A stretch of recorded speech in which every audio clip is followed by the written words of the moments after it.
জীবন কি সহজ নাকি কঠিন? জীবন অনেক কঠিন। জীবনের প্রত্যেক ধাপই নিজস্ব এক কাঠিন্য নিয়ে আসে। সন্তান প্রতিপালন আরেক ধরনের কঠিন কাজ। বাচ্চাদের যখন বয়স বাড়ে, তাদের প্রত্যেক বয়সে জীবন নতুন নতুন জটিলতা নিয়ে হাজির হয়। আপনি ভাবছেন এখনই সবচাইতে কঠিন ধাপ, কিন্তু পরের বছর ভাবেন, আরে এই বছর তো আরো অনেক কঠিন। আপনি যখন ডায়পার বদলাচ্ছেন, তখন বলেন, হায় আল্লাহ, এই বাচ্চা এত ডায়পার কিভাবে নষ্ট করে, তাই না? কবে শেষ হবে এই কষ্ট? এই পিতামাতাই যারা একটা সময়ে ঘুমের অভাবে মরেই যাচ্ছিল, 2 ঘন্টা পর পর উঠতে হচ্ছে, ঢেকুর তুলে দিতে হচ্ছে, ন্যাপি পরিষ্কার করতে হচ্ছে, আরও কত কি। 19 বছর পর তারাই আবার বলেন, যখন তোর ডায়াপার পরিষ্কার করতাম সেই সময়টা মিস করি,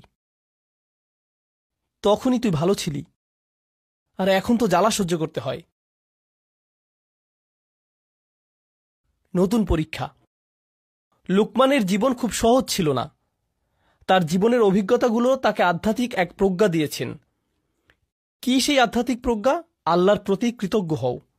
আর তিনি বলছেন, যেই কৃতজ্ঞ হবে, কি অসাধারণ হিকমা দেখুন, যেই কৃতজ্ঞ হবে সে মূলত কৃতজ্ঞ হয় কিসের জন্য? কি বলছেন তিনি? অমাইয়াশকুর ফা ইন্নামা ইয়াশকুরু লি নাফসিহি। যেই শুকরগুজার হবে সে তো নিজের কল্যাণেই শুকরগুজার হবে। ব্যাপারটা অসাধারণ। আমি যদি কৃতজ্ঞ বান্দা হতে পারি, তাহলে জীবনে সেগুলোতে আটকে থাকবো না, সেগুলো নিয়ে দুঃখ পেতে থাকবো না। আমার সাথে মন্দ কিছু হলে সেটা নিয়ে বারবার দুঃখ প্রকাশ করি না, সেটা দিয়েই জীবন আটকে রাখি না। জানেন কেন? কারণ আমি এর বদলে কি ধরেছি? কৃতজ্ঞতা। কৃতজ্ঞতা মানে জীবনে যা কিছুই অতীতে হোক না কেন, আমি সেটার ভালো দিকটি খুঁজি।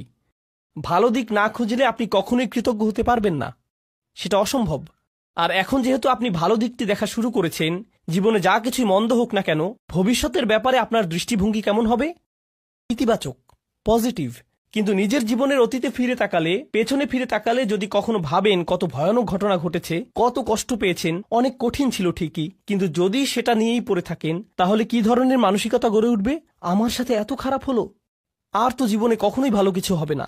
আমার সাথে শুধু খারাপই হয়, সারাক্ষণ আমি বিপদে পড়তে থাকি, শুধু আমার সাথেই কেন এমন হয়? মনোভাব এভাবেই বদলে যায়। কারণ শকর নেই যে। কারণ যদি আপনার মাঝে শকর থাকত, তবে কৃতজ্ঞতা বোধও থাকত।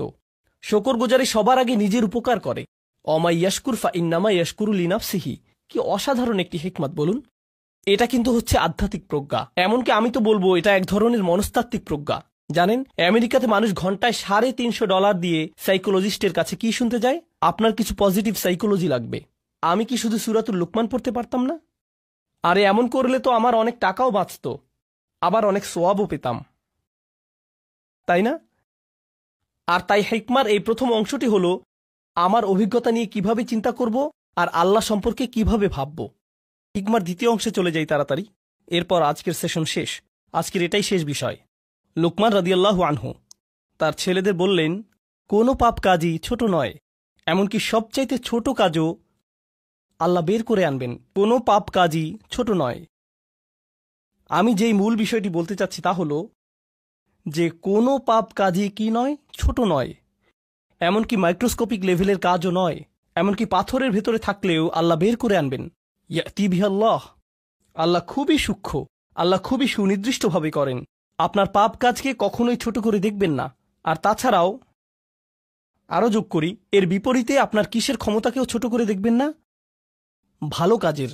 এমন ভাববেন না যে আরে এসব করে কী বা হবে, ইনফ্লুয়েন্সার তো আর হতে পারলাম না, লাখ লাখ ভিউ তো আর পেলাম না। বুঝতে পারছেন? এই আয়াতগুলো নিজেই পড়াশোনা করে দেখুন না, এখানকার আয়াতগুলো দেখলেই বুঝবেন। তিনি তার ছেলেদেরকে বলছেন, অন্যদের দিকে বাজেভাবে তাকাবে না, বিনয়ের সাথে চলাফেরা করো।